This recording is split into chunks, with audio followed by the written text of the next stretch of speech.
Okay guys, so again good morning to all of you. Last time आपसे मेरी बात हुई थी, हम लोग पॉलिटी पे बातचीत कर रहे थे और पॉलिटी में आपसे मैंने historical development of Indian constitution ये टॉपिक हमारा चल रहा था।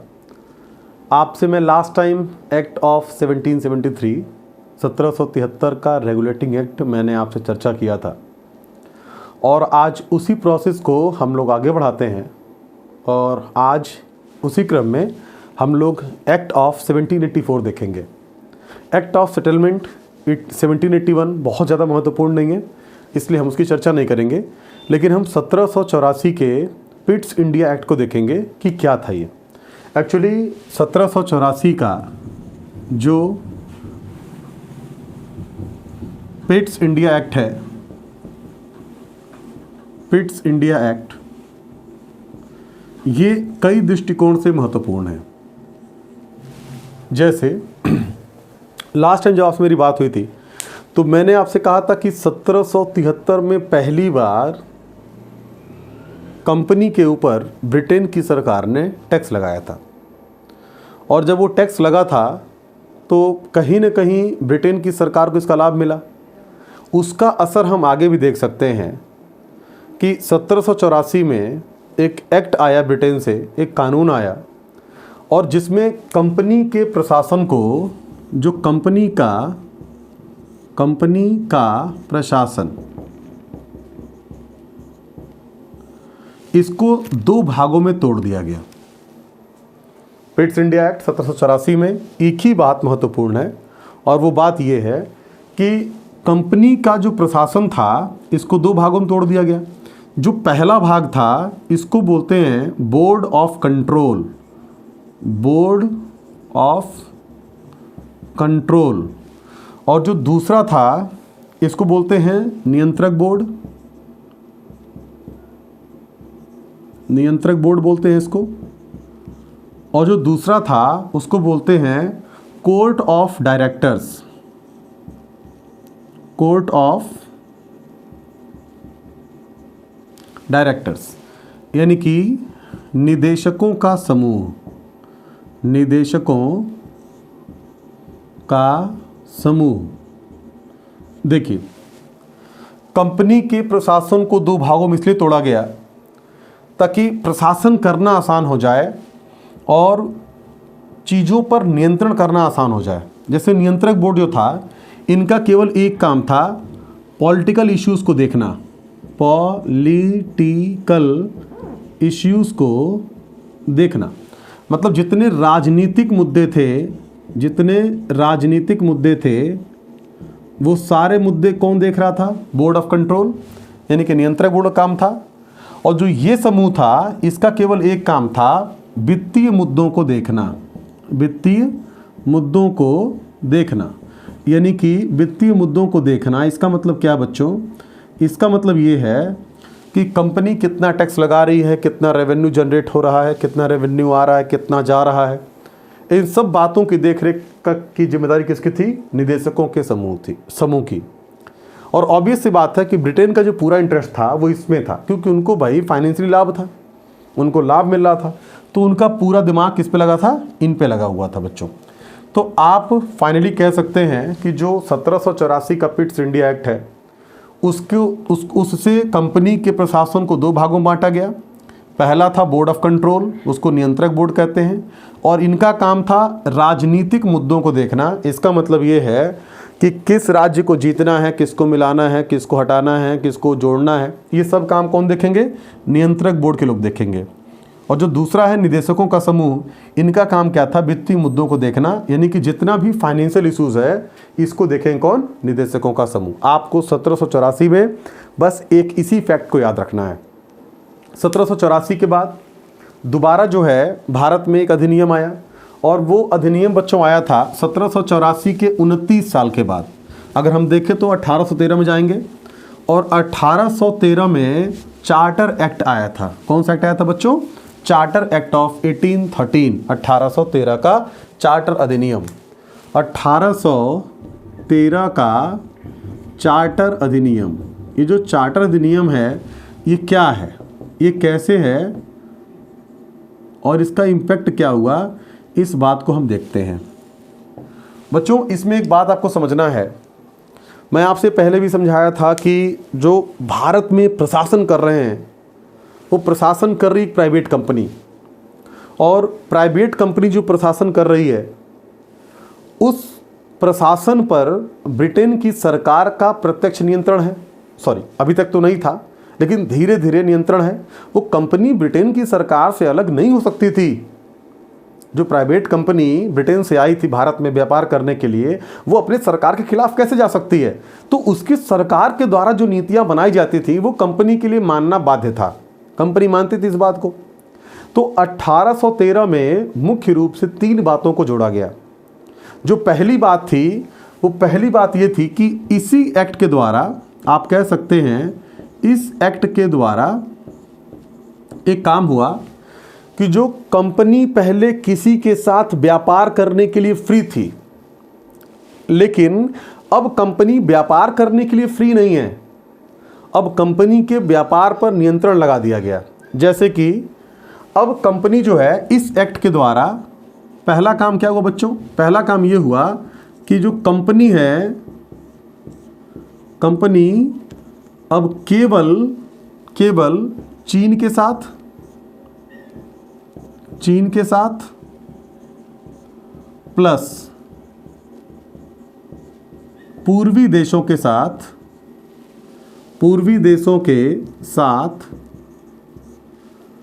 चाय का व्यापार कर सकती थी। चाय का व्यापार कर सकती थी। पहला काम तो ये हुआ, यानी कि अब जो कंपनी है वो सबके साथ व्यापार करने के लिए फ्री नहीं है। अब वो केवल चीन के साथ और पूर्वी देशों के साथ चाय का व्यापार कर सकती थी। पहला काम तो ये हो गया। दूसरा काम ये हुआ कि इसी एक्ट के द्वारा, जो एक्ट है इसी के द्वारा भारतीयों की शिक्षा के लिए, जो भारतीय लोग थे, भारतीय लोगों के लिए आप कह सकते हैं इसको ब्रैकेट में शिक्षा के लिए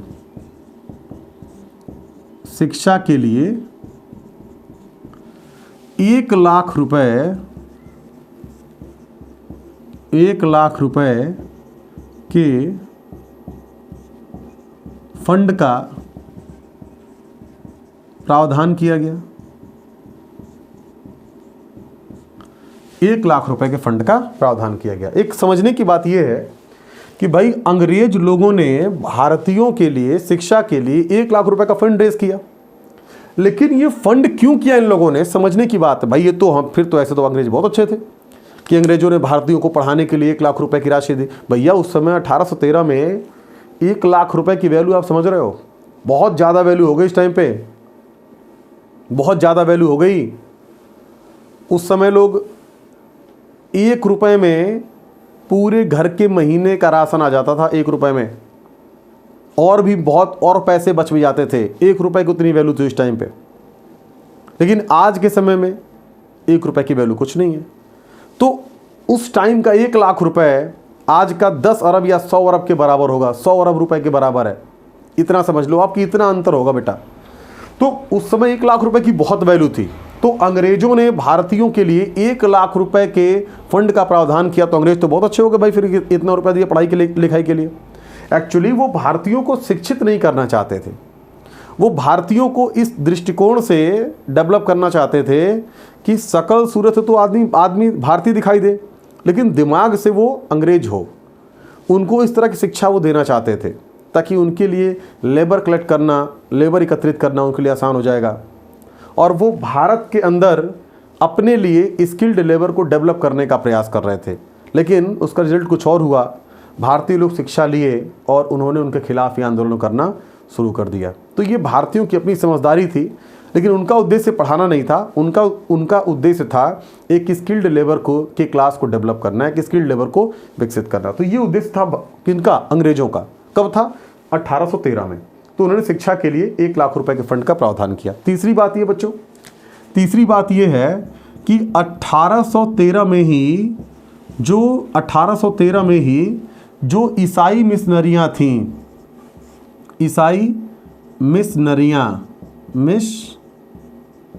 जो ईसाई मिशनरियाँ थीं, 1813 में जो ईसाई मिशनरियाँ थीं उनको, ईसाई मिशनरियों को भारत में प्रचार प्रसार का अधिकार मिला। प्रचार प्रसार का अधिकार मिला। इसका मतलब क्या है बच्चों? प्रचार प्रसार का अधिकार मिला, इसका मतलब ये है कि देखिए तत्कालीन समय में भारतीय लोग बहुत सीधे थे, बहुत भोले भाले थे, और कुछ हिंदू धर्म की रिजिडनेस भी था। कुछ जो है हमारा हिंदू धर्म अति कठोर था। कठोर धर्म का मतलब ये है कि जो भारत में जो निम्न वर्ग उस समय जो कहा जाता था तथा कथित रूप से, उस समय जो ST क्लास था, उस समय तो नहीं था, खैर वो तो बाद में बना है, लेकिन जो निम्न वर्ग के लोग थे उन लोगों को ईसाइयों ने देखा कि इनका धर्मांतरण कराया जा सकता है। तो उन्होंने कई तरह के लाभ दिए, कई तरह की सुविधाएं दी, कई तरह की लालच दिए, और उन्होंने अनेक लोगों को, अनेक जो ST SC अभी वर्तमान में जिनको हम कहते हैं, अनेक ऐसे लोगों को उन्होंने धर्म का धर्मांतरण करा लिया। तो ईसाई मिशनरियों का भी एक उद्देश्य था कि भारत में आकर के और भारत को तेजी से ईसाई धर्म की तरफ बदलना। तो उन्होंने भी ऐसा काम किया और उनको इस समय प्रचार प्रसार करने का अधिकार मिला 1813 के अधिनियम के द्वारा। तो बच्चों 1813 में जो अधिनियम आया उसमें 3 बातें महत्वपूर्ण है। पहली बात यह है कि इस एक्ट के द्वारा कंपनी केवल चीन के साथ और पूर्वी देशों के साथ चाय का व्यापार कर सकती थी। दूसरा काम यह हुआ कि भारतीय लोगों के लिए शिक्षा के लिए 1 लाख रुपए के फंड का प्रावधान किया गया। और तीसरा काम यह हुआ कि इसी एक्ट में 1813 में ही ईसाई मिशनरियों को, उनको जो ईसाई मिशनरियाँ थी उनको भारत में धर्म के प्रचार प्रसार का अधिकार मिला। उनको भारत में, आप यहाँ लिख लेंगे, धर्म के प्रचार प्रसार का बच्चों क्या मिला? अधिकार मिला। तो ये 3 चीज़ें आपको ध्यान रखनी है 1813 के अधिनियम से। अभी आप लोग सोच रहे होंगे कि बड़ा हेक्टिक है, बोरिंग है। ऐसा नहीं बच्चों, हम लोग धीरे धीरे पॉलिटिक्स की तरफ आगे बढ़ रहे हैं। अभी 1813 के बाद हम लोग सभी एक्ट की चर्चा करेंगे, और करते करते जो है हम लोग 1947 तक पहुंचेंगे, 1947 तक पहुंचेंगे, और वहां से फिर हम आज़ाद हो जाएंगे। और आज़ाद होने के बाद जो है हम बहुत सारी बातों को देखेंगे। हमारा जो पहला चैप्टर होगा, जो तीसरा चैप्टर होगा वो होगा भारत एवं उसके संघराज्य क्षेत्र, की भारत बना कैसे, राज्य कैसे बने। आज 28 राज्य हैं, तो क्या शुरुआत में भी 28 राज्य ही थे? हम लोग इन चीज़ों को भी देखेंगे आगे, काफ़ी सारी बातों को समझेंगे। बस आप पेशेंस रख करके ध्यान से चीज़ों को करिए। आप यकीन मानिए, पॉलिटी में अगर आपसे कहीं 100 क्वेश्चन पूछा जा रहा है तो आप 90 क्वेश्चन करने की स्थिति में होंगे, ऐसा हमारा प्रयास रहेगा। क्लास के साथ साथ कुछ आपको प्रैक्टिस सीट वगैरह भी अवेलेबल कराई जाएगी। यदि ये ज़्यादा बेहतर होता कि आप मेरे साथ मेरी क्लास में इनरोल होते, क्योंकि वहाँ पर मैं आपको तैयार कर पाऊँगा, टेस्ट वगैरह करा पाऊँगा, टेस्ट वगैरह मैं आपको करा के तैयार कर पाऊँगा, ये ज़्यादा बेहतर होता हमारे लिए। लेकिन यहाँ जो समझाने वाला काम है वो काम पूरा किया जा रहा है। 1813 के बाद अगर हम आते हैं 1833 क्या चार्टर अधिनियम, 1833 का चार्टर अधिनियम, हम इसको देखते हैं ये क्या है। बच्चों ये कई दृष्टिकोण से महत्वपूर्ण है। जैसे पहली बात ये है इसमें कि आपको पता है कि जब अभी मैं आपसे चर्चा कर रहा था तो मैंने आपसे कहा था कि 1773 में एक रेगुलेटिंग एक्ट आया था, और उस रेगुलेटिंग एक्ट में एक बात हुई थी कि जो बंगाल का जो गवर्नर है, आपको ध्यान होगा कि जब लास्ट टाइम मेरी आपसे बात हुई थी तो मैंने कहा था कि बंगाल में जो बंगाल का गवर्नर था, जो बंगाल का गवर्नर था वो कौन था बच्चों? Warren Hastings. एक बात ध्यान रखना, याद दिला रहा हूँ तुम्हें, जो बंगाल का गवर्नर था वो कौन था बच्चों? वॉरेन हेस्टिंग्स था। और इसी के टाइम पे 1773 में इसको क्या बनाया गया? बंगाल का गवर्नर जनरल, बंगाल का गवर्नर जनरल बनाया गया था।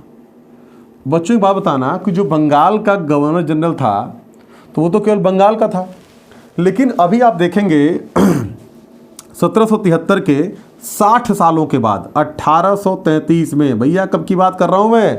1833 की बात कर रहा हूँ। और 1833 में जो बंगाल का गवर्नर जनरल था, अब इसको भारत का गवर्नर जनरल बना दिया गया। भारत का गवर्नर जनरल बना दिया गया, गवर्नर जनरल बना दिया गया। मैं क्या कहना चाहता हूँ आपसे, ज़रा समझिए इस चीज़ को। सपोज दैट कि ये हमारा इंडिया है, और ये जो इंडिया है बच्चों,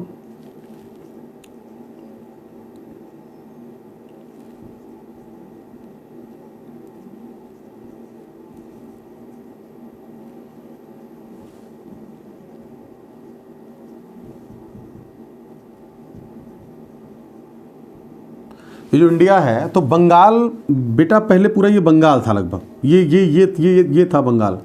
तो यहाँ का जो गवर्नर जनरल है, गवर्नर जनरल, अब उसको जो है पूरे भारत का, यानी कि पूरे भारत का जो है, तब ये भी भारत का हिस्सा था, ये पाकिस्तान भी, और ये सब भारत का हिस्सा था, ये बांग्लादेश से भारत का हिस्सा था।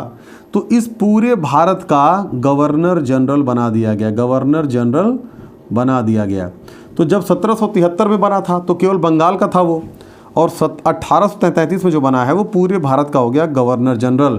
तो 1833 में जो भारत का गवर्नर जनरल बनाया गया उसका नाम था बच्चों लॉर्ड विलियम बेंटिक। कौन सा बेंटिक था? Lord William Bentinck. ये जो लॉर्ड विलियम बेंटिक है ये भारत का पहला गवर्नर जनरल बना। लॉर्ड विलियम बेंटिक भारत का पहला गवर्नर जनरल बना। अब आपको ये बात ध्यान रहेगी कि नहीं रहेगी? रहेगी ध्यान। बच्चा एक बात और समझना जरा, ये तो पहला पॉइंट है कि 1833 में इसको भारत का गवर्नर जनरल बना दिया गया, और पहला कौन बना? Lord William Bentinck. अगर आपसे एग्जाम में क्वेश्चन आ जाए कि बंगाल का अंतिम गवर्नर जनरल कौन था, तो भैया बंगाल का भी तो यही होगा, क्योंकि मान लीजिए कि मैं जैसे विराट कोहली जो हैं भारत के कप्तान हैं, और अब कप्तान को कप्तान ना कहा जाए, अब कहा जाए कमांडर, कि अब इंडिया टीम के कमांडर होंगे। तो अगर आज विराट कोहली भारत टीम के कप्तान हैं और आज ही कप्तान के पद को समाप्त कर कमांडर कर दिया जाए, तो वही तो अंतिम कप्तान हुए और वही पहले कमांडर हो जाएंगे। तो जो भारत का पहला गवर्नर जनरल बना वही बंगाल का अंतिम गवर्नर जनरल भी था। मुझे उम्मीद है आप मेरी बात समझ रहे होंगे, और नहीं समझ पा रहे हैं तो बैक करिए फिर से सुनिए, बैक करिए फिर सुनिए, जब तक समझ में ना आए तब तक सुनिए। फिर मैंने कहा आपसे दूसरी बात कि जो 1833 का एक्ट है, इसमें एक सिद्धांत आया था भारत में, डाउन फिल्टरेशन थ्योरी। क्या आया था बच्चों? डाउन फिल्टरेशन थ्योरी, यानी कि शिक्षा का छन छन के सिद्धांत। एक एक्ट आया था, इसको बोलते हैं डाउन फिल्टरेशन थ्योरी। इसका ये क्या है? शिक्षा का छन छन के सिद्धांत। इसको हिंदी में बोलते हैं शिक्षा का छन छन के सिद्धांत। शिक्षा का छन छन के सिद्धांत। इसका मतलब ये है कि 1833 में अंग्रेजों को और ज़्यादा लेबर की ज़रूरत पड़ी, तो भाई वो भारतीयों को शिक्षा देना चाहते थे, क्योंकि वो चाहते थे कि उनकी फैक्ट्री में वर्कर बढ़े। अगर वो वर्कर इंग्लैंड से मंगाते हैं तो वो जो सारे वर्कर होंगे वो महंगी कीमत पर आएंगे, और भारतीय लोग सस्ते दाम पर उपलब्ध थे। तो उन्होंने कहा कि यार भारतीयों को अंग्रेजी पढ़ा दो, इनको सिखा दो, फैक्ट्री में काम पे लगा दो। तो उन्होंने कहा कि अब समस्या ये आई कि भारतीयों को पढ़ाया कैसे जाए, किनको पढ़ाया जाए? गरीबों को पढ़ाया जाए, अमीरों को पढ़ाया जाए, बच्चों को पढ़ाया जाए, बूढ़ों को पढ़ाया जाए, किसको पढ़ाया जाए? तमाम प्रकार की जो हेडक थी उस टाइम पर थी 1833 के अंदर। तो लॉर्ड मैकाले साहब जो हैं उस समय हमारे शिक्षा के सूत्रधार माने जाते हैं, अंग्रेजी शिक्षा के। तो उन्होंने एक सिद्धांत दिया, शिक्षा का छन छन के सिद्धांत। तो 1833 में 1833 में कहा गया कि जो भारत के लोग हैं उनमें जो अपर क्लास है उसको अंग्रेज सरकार शिक्षित करेगी, और फिर वो अपर क्लास अपने से नीचे के लोगों को शिक्षित करेगा, फिर वो अपने से नीचे के लोगों को शिक्षित करेगा, फिर वो अपने से नीचे के लोगों को शिक्षित करेगा, और इस तरीके से शिक्षा जो है वह ऊपर से नीचे तक छन छन के आती रहेगी। तो इसको बोलते हैं शिक्षा का छन छन के सिद्धांत। तो ये भैया आया था कब? 1833 में। 1833 का मतलब है बच्चों कि आज से लगभग 167 लगभग आप मान लीजिए कि आज से लगभग 190 साल पहले, लगभग 189 साल पहले की बात है ये, जब भारत में इंग्लिश इंट्रोड्यूस हुई, जब भारत में इंग्लिश आई, और आज हम सब लोग जो है इंग्लिश की महत्ता को समझ ही रहे हैं, आप देख ही रहे हैं सब चीज़ों को। तो डाउन फिल्ट्रेशन थ्योरी जो है 1833 में भारत में आया। 1833 के बाद आप जो तो तीसरा पॉइंट आया, आपको पता होगा भारत में एक विधि आयोग बना था। क्या बना था बच्चों? विधि आयोग। तो जो विधि आयोग बना, इस विधि आयोग के पहले जो अध्यक्ष थे वो लॉर्ड मैकाले थे। विधि आयोग के जो पहले अध्यक्ष थे वो कौन थे बच्चों? लॉर्ड मैकाले थे। और उन्होंने भारत में जो है विधि आयोग का गठन किया। और उन्होंने, विधि आयोग क्या है? मतलब कानून पर चर्चा करने के लिए भारत में कैसा कानून होना चाहिए और उसकी समीक्षा करने के लिए विधि आयोग का गठन किया गया था। तो भारत में जो पहले विधि आयोग के अध्यक्ष बने वो कौन बने थे बच्चों? लॉर्ड मैकाले साहब बने थे। कौन बने थे? Lord Macaulay. तो आपने देखा कि यहाँ पर 4 बातें महत्वपूर्ण हैं। पहली बात यह है कि बंगाल का जो गवर्नर था उसको भारत गवर्नर जनरल बना दिया गया। दूसरा पॉइंट ये हो गया कि जो लॉर्ड विलियम बेंटिक थे वो भारत के पहले गवर्नर जनरल थे। पहले गवर्नर जनरल थे। तीसरी बात महत्वपूर्ण है कि डाउन फिल्ट्रेशन थ्योरी आई, शिक्षा का छन छन के सिद्धांत आया। चौथी बात ये महत्वपूर्ण है बच्चों, चौथी बात ये महत्वपूर्ण है कि विधि आयोग का गठन हुआ और विधि आयोग का गठन हुआ और विधि आयोग के जो पहले अध्यक्ष बने थे वो कौन बने थे? लॉर्ड मैकाले साहब बने थे। जो पांचवी बात महत्वपूर्ण है, आपने देखा होगा कि 1833 का जब हम एक्ट पढ़ रहे थे तो उस एक्ट में मैंने आपसे बताया था कि अब जो प्राइवेट कंपनी थी भारत में, वो कंपनी केवल चीन के साथ और पूर्वी देशों के साथ चाय का व्यापार कर सकती थी।